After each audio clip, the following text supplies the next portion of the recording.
السلام علیکم، تو کیسے ہیں آپ سب؟ میں ہوں مہبیر اور آپ دیکھ رہے ہیں لائبہ یوسف آفیشیل۔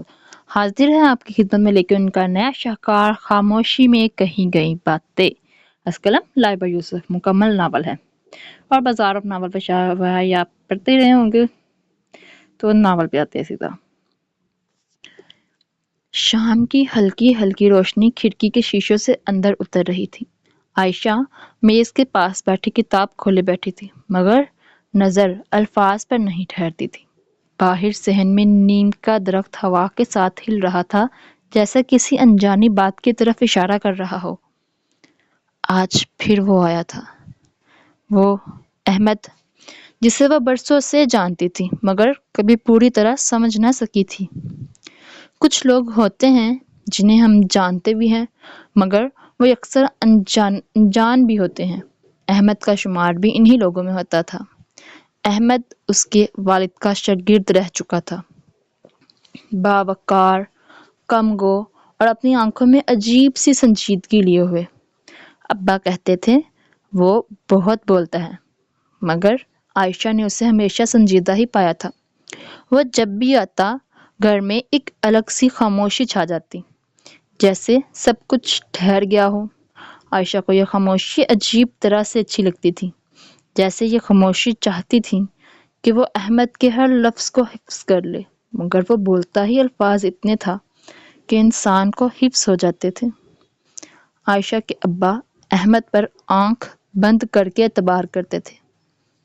عائشہ کو سمجھ نہیں آتی تھی وہ اس بات پر خوش ہو یا روئے۔ ابا یوں ہی اعتبار نہیں کرتے تھے۔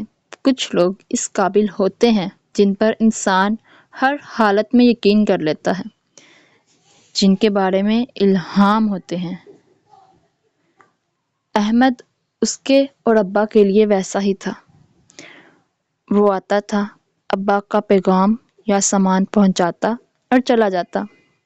وہ جانتی تھی اس کے ابا کا ایک شاگرد ہے، احمد، جو اس سے 5 انچ لمبا ہے، جس کی آنکھیں کائی جیسی ہیں مگر اس کی یادیں خزاں جیسی ہیں، جب دل پر وارد ہوتی ہیں تو اسے ویران کر دیتی ہیں۔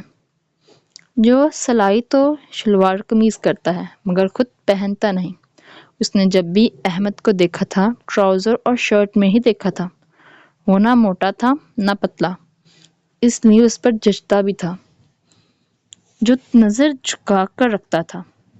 عائشہ کو اس کا نظر جھکانا ہی تو بھاگ گیا تھا۔ کم بخت کو عزت دینا آتی تھی۔ عورت کو عزت دو اور خرید لو۔ احمد کی عزت عائشہ کو خرید چکی تھی۔ وہ خود کی کب رہی تھی۔ وہ کبھی زیادہ بات نہیں کرتے تھے، صرف ضروری جملے، آہستہ لہجے میں، مگر انہی مختصر باتوں میں بہت کچھ چھپا ہوتا تھا۔ عائشہ نے کتاب بند کی اور کھڑکی کے پاس جا کھڑی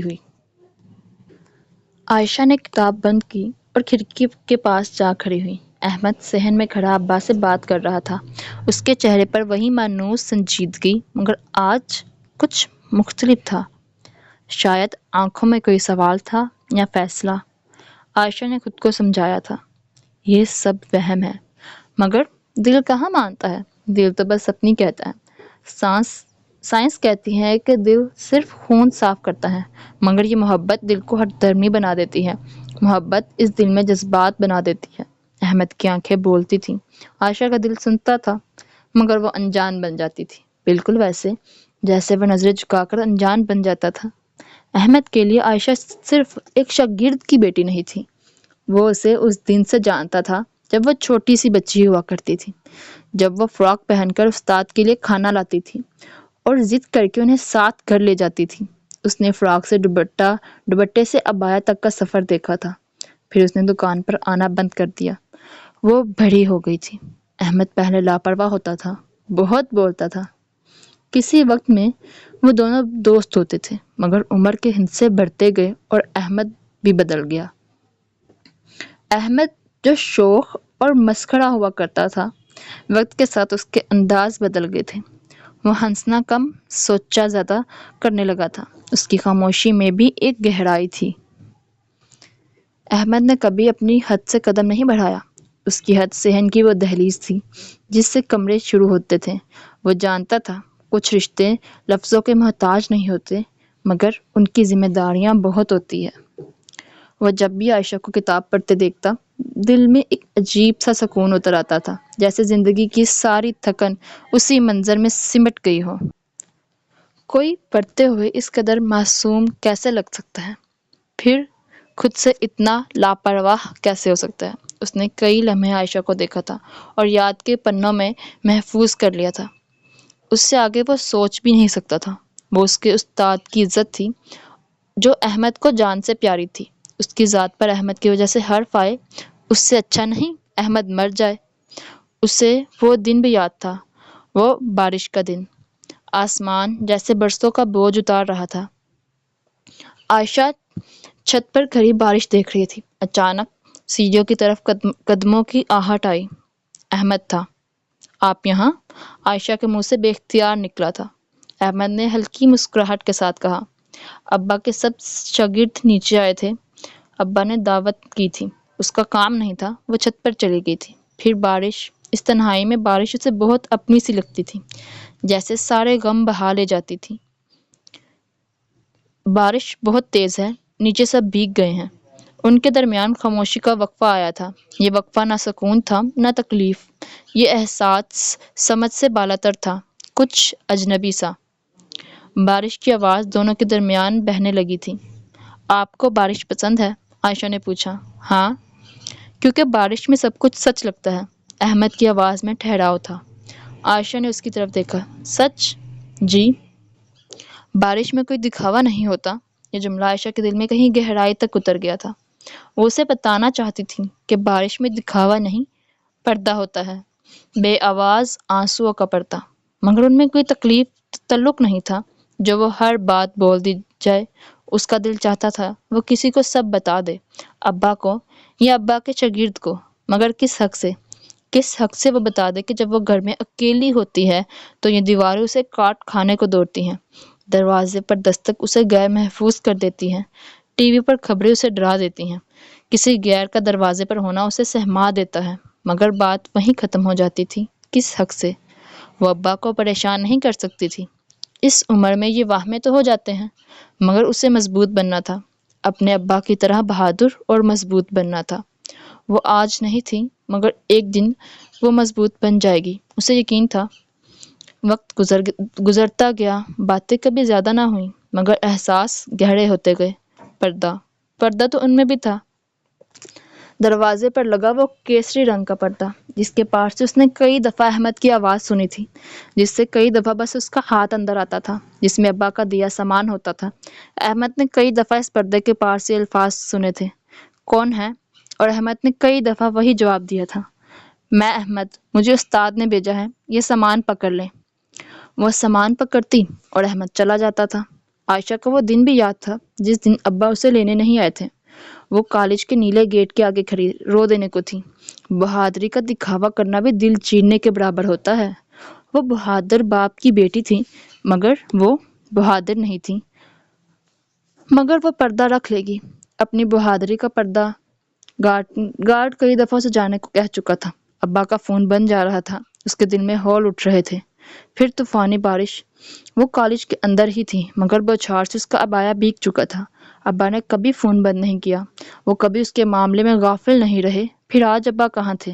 اماں کے جانے کے بعد وہ ابا کے معاملے میں حساس ہو گئی تھی۔ وہ ذرا سی دیر کر دیتے تو عائشہ کی جان نکلنے لگتی تھی۔ لاڈلی اولاد کی آزمائش بھی سخت ہوتی ہے، نہ بھی ہو تو اسے سخت ہی لگتی ہے، کیونکہ اس نے کبھی سختی دیکھی نہیں ہوتی۔ عائشہ کی نظریں سامنے سے گزرتی سڑک پر رکی تھیں جب اسے احمد آتا دکھائی دیا۔ اس کا سبز ٹراؤزر اور شرٹ مکمل بھیگ چکے تھے۔ وہ بھاگتا ہوا آ رہا تھا، بھاگتے ہوئے اس کے سامنے آ کر رکا تھا۔ عائشہ نے دیکھا اس کا سانس پھول گیا تھا۔ استاد نے مجھے بھیجا ہے، چلے میں آپ کو گھر چھوڑ دوں۔ ابا کیوں نہیں آئے؟ اس کا دل ہو رہا تھا، دل جیسے الہام طاری ہونے لگا تھا۔ کچھ برا ہوا تھا، وہ احمد سے بات نہ بن پائی۔ کچھ لوگ ہوتے ہیں جن سے انسان چاہ کر بھی جھوٹ نہیں بول پاتا۔ استاد کی بیٹی کا شمار بھی انہی لوگوں میں تھا۔ احمد خود کو بے بس محسوس کر رہا تھا۔ وہ کیا؟ احمد سچ بتاؤ، میرے ابا کہاں ہیں؟ وہ کیوں نہیں آئے؟ وہ رونے والی ہو گئی تھی، مگر وہ احمد کے سامنے رونا نہیں چاہتی تھی۔ کچھ لوگوں پر ہمارا بھرم ہوتا ہے، احمد پر اس کا بھرم تھا، وہ مضبوط ہے اور اسے یہ بھرم قائم رکھنا تھا۔ اگر آپ میرے ساتھ گھر چلیں گی تو میں آپ کو بتا دوں گا، ورنہ وہ چپ کر گیا، اس کے سامنے بے بس تھا۔ ورنہ کا جواب اس کے پاس نہیں تھا۔ ورنہ کیا؟ یہ دھمکی نہیں تھی، وہ جاننا چاہتی تھی۔ ورنہ میں یہی کھڑا ہوں جب تک آپ نہیں چلتی، اس نے کس قدر بے بسی سے کہا تھا۔ عائشہ کے ابا کہتے تھے احمد سے زیادہ ضدی انہوں نے کسی کو نہیں پایا۔ سچ کہتے تھے۔ وہ 2 گھنٹے کھڑی رہی، یہاں تک کہ گارڈ بھی چلا گیا، مگر وہ کھڑا رہا تھا۔ مجبوراً عائشہ کو اس کے پیچھے چلنا پڑا تھا۔ وہ 2 گھنٹے اس بارش میں بھیگتا رہا تھا، اسے شرمندگی سی محسوس ہونے لگی تھی۔ وہ ساتھ چل رہا تھا، مگر عقیدت کا یہ انداز اس نے پہلی دفعہ دیکھا تھا۔ وہ اس سے 3 قدم آگے اور 2 فٹ بائیں جانب چل رہا تھا۔ تھوڑی دیر ہی ہوئی تھی کہ سامنے سے ایک لڑکا آ رہا تھا۔ اس نے دیکھا تو یہی لگتا تھا کہ عائشہ احمد کے ساتھ نہیں ہے۔ اسے اس قسم کے لڑکوں سے نفرت تھی۔ وہ جانتی تھی آگے کیا ہونے والا تھا۔ اب وہ لڑکا اس کو کندھا مار کر نکلے گا یا اس سے بھی برا۔ عائشہ نے احمد کی طرف دیکھا، وہ اسی فاصلے پر تھا، اس کی گردن ہنوز جھکی تھی۔ وہ لڑکا اس کے سامنے آیا کہ تبھی احمد عائشہ اور اس لڑکے کے درمیان کسی دیوار کی طرح حائل ہوا تھا۔ اس نے دیکھا، احمد نے گردن تان کر اس لڑکے کو دیکھا تھا۔ وہ دیکھ نہیں سکتی تھی، مگر جانتی تھی احمد نے کن نظروں سے اسے دیکھا ہوگا۔ وہ سرد نظر، ابا کا شاگرد، ابا کی طرح تھا۔ وہ لڑکا فوراً راستہ بدل گیا اور بس پھر احمد نے دوبارہ وہ فاصلہ قائم کر دیا۔ وہ سرد نظر، ابا کا شاگرد، ابا کی طرح تھا۔ وہ لڑکا فوراً راستہ بدل گیا اور بس پھر احمد نے دوبارہ فاصلہ قائم کر لیا تھا۔ سب لڑکے احمد جیسے کیوں نہیں ہوتے؟ ان چھچوڑی حرکتوں سے لڑکوں کو کیا ملتا ہے؟ بس لڑکیوں کو ان سے گھن آتی ہے، اور اگر لڑکی مہذب نہ ہو تو گالیاں بھی آتی ہیں۔ مگر عائشہ کا شمار مہذب لڑکیوں میں ہوتا تھا۔ وہ گھر پہنچتے تو اس کی پھوپھا پہلے سے موجود تھی۔ عائشہ نے پردے کے اس طرف جاتے ہی احمد کو روک لیا تھا۔ وہ جانتی تھی وہ بغیر جواب دیے نکل سکتا تھا۔ ابا کہاں ہیں؟ بتہ مافیا کے ساتھ استاد کی جھڑپ ہو گئی تھی، مگر وہ ٹھیک ہے، صبح تک گھر آ جائیں گے۔ عائشہ کو لگا اس کے سر سے آسمان غائب ہو چکا تھا۔ پھپھو اسے سمجھاتی رہی، مگر وہ کیسے سمجھ سکتی تھی؟ ابھی تو اس نے کینسر جیسی بیماری کی وجہ سے ماں کو کھویا تھا۔ وہ رات کانٹوں پر گزری تھی۔ اماں کے ساتھ گزرے وہ تکلیف والے دن یاد آنے لگے۔ دنیا والے کہتے تھے اس نے بڑی بہادری سے ماں کے ساتھ بیماری میں جنگ لڑی تھی، پر لوگ کیا جانے اس نے وہ جنگ کیسے لڑی تھی۔ وہ پہلی والی عائشہ نہیں رہی تھی، تبھی تو اس نے یہ نام کسی ورد کی طرح سنا تھا۔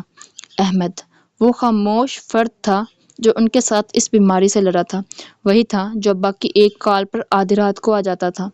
کوئی بھی دوائی ہو وہ ڈھونڈ لیتا تھا، کہاں سے بھی، مگر وہ ڈھونڈ لیتا تھا۔ تبھی تو اس کے جذبات بدلے تھے۔ تھا وہ اجنبی ہی، مگر ایک تشکر کا رشتہ بننے لگا تھا۔ عائشہ پوری رات سو نہیں سکی تھی۔ احمد نے کہا تھا، یعنی پتھر پر لکیر، ابا صبح طلوع آفتاب سے پہلے گھر آ چکے تھے۔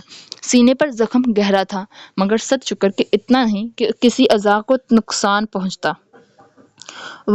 وہ ابا کی تیمارداری میں لگ گئی۔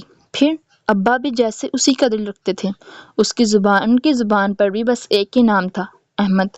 انہوں نے بتایا کہ کس طرح احمد ان کے اور گنڈوں کے درمیان کسی دیوار کی طرح آ گیا تھا۔ ابا گرم مزاج کے تھے، وہ بھی ان کا شاگرد تھا۔ چند لوگ دکان میں آئے اور چاقو دکھا کر ان سے بتہ وصول کرنے لگے۔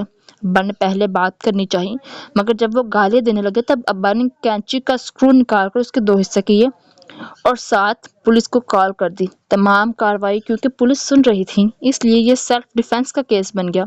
دونوں استاد شاگرد نے پہلے ان کو اچھے سے مارا، پھر جب پولیس آئی تو ان کے حوالے کر دیا، مگر اس سب میں ابا کو سینے پر چاقو لگ گیا۔ عائشہ تو جیسے ان کے سرہانے سے لگ چکی تھی۔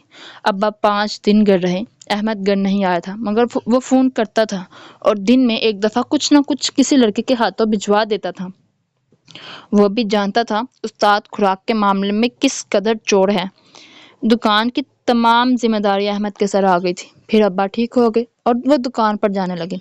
ایک دن احمد نے عائشہ کے ابا سے اجازت لی کہ وہ شہر چھوڑ کر کسی اور جگہ ملازمت کرنے جا رہا ہے۔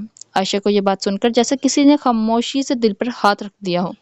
اس رات وہ سو نہیں سکی تھی۔ وہ سوچتی رہی، کچھ رشتے جانے سے پہلے بتا دینے چاہیے، یا پھر خاموشی بہتر ہوتی ہے، مگر ڈر بھی لگتا ہے، کہیں وہ یہ نہ کہہ دے، عائشہ تم غلط سمجھ رہی ہو، تم صرف استاد کی بیٹی ہو۔ اسے ڈر لگتا تھا کہیں نہ کہیں وہ جانتی تھی احمد کبھی دل کی بات زبان پر نہیں لائے گا، تو خاموش رہنا ہی بہتر تھا۔ جانے سے ایک دن پہلے احمد صحن میں بیٹھا تھا۔ عائشہ آہستہ قدموں سے آئی۔ اس نے انہیں کہا کہ ابا گھر نہیں ہے۔ وہ جانتی تھی احمد کا معلوم ہے۔ احمد نے ابا کا بہانہ بنایا تو عائشہ نے اس بہانے کو سچ جان لیا۔ اب باقی جا رہے ہیں؟ اس کی آواز میں ہلکی کپکپاہٹ تھی۔ دل ہل رہا تھا۔ اس نے کرسی پر بیٹھے احمد کو دیکھا جو دونوں گھٹنوں پر بازو رکھے دونوں ہاتھوں کی انگلیوں کو الجھائے گردن جھکا کر بیٹھا تھا، کسی مجرم کی طرح۔ وہ اقبال جرم نہیں کرے گا، عائشہ جانتی تھی۔ احمد نے سر ہلایا۔ ہاں، شاید یہ ضروری ہے۔ ضروری کس کے لیے؟ عائشہ نے پوچھا تھا۔ احمد نے گردن اٹھا کر جب کائی رنگ آنکھوں سے اسے دیکھا لگا وہ ہار جائے گی۔ اس کی آنکھوں میں ایک داستان تھی، ایک ان کہی داستان۔ کیا وہ داستان کہنے کی ضرورت تھی؟ عائشہ تو جیسے سب جانتی تھی۔ احمد نے پہلی بار کھل کر اس کی آنکھوں میں دیکھا تھا۔ سب کے لیے۔ وہ کچھ بول نہ سکی۔ پھر احمد نے کہا، عائشہ، کچھ باتیں کہی نہیں جاتی، بس محسوس کی جاتی ہیں۔ اگر کبھی تمہیں لگے کہ کوئی تمہاری خاموشی سمجھ رہا ہے تو سمجھ لینا وہ سچ ہے۔ عائشہ کی آنکھیں نم ہو گئیں، مگر وہ مسکرا دی تھی۔ میں سمجھ گئی ہوں۔ وہ سمجھ گئی تھی۔ موقع نہیں تھا جس نے احمد کو استاد سے الگ کیا تھا، وہ محبت تھی۔ احمد کی محبت، یعنی استاد کی رسوائی۔ احمد مر جاتا مگر استاد کی عزت پر حرف نہ آنے دیتا۔ احمد نے مر جانا قبول کر لیا تھا۔ احمد چلا گیا۔ عائشہ نے کیسری پردہ عبور کرتے تک اس کی پشت کو دیکھا تھا، مگر خاموشی میں کہیں کئی باتیں وہی رہ گئی۔ عائشہ کے دل میں نیم کے درخت کے نیچے اور ہر اس بارش میں جو سچ بن کر برستی ہے، کیونکہ بعض محبتیں نام کی محتاج نہیں ہوتی، وہ بس احساس بن کر زندہ رہتی ہے۔ احمد چلا گیا تھا مگر اس کا احساس رہ گیا تھا۔ اس کیسری پردے کے پار وہ اب بھی تھا۔ ابا کی دکان میں اس کی جگہ اب بھی تھی، ویسے ہی جیسے ابا کے دل میں تھی۔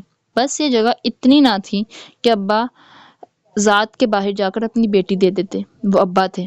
ابا کے مقابل آنے کا وہ دونوں سوچ بھی نہیں سکتے تھے۔ ابا کی عقیدت ان کی محبت پر بھاری تھی، پر یہ عقیدت اس کے دل کو کیسے سمجھائے؟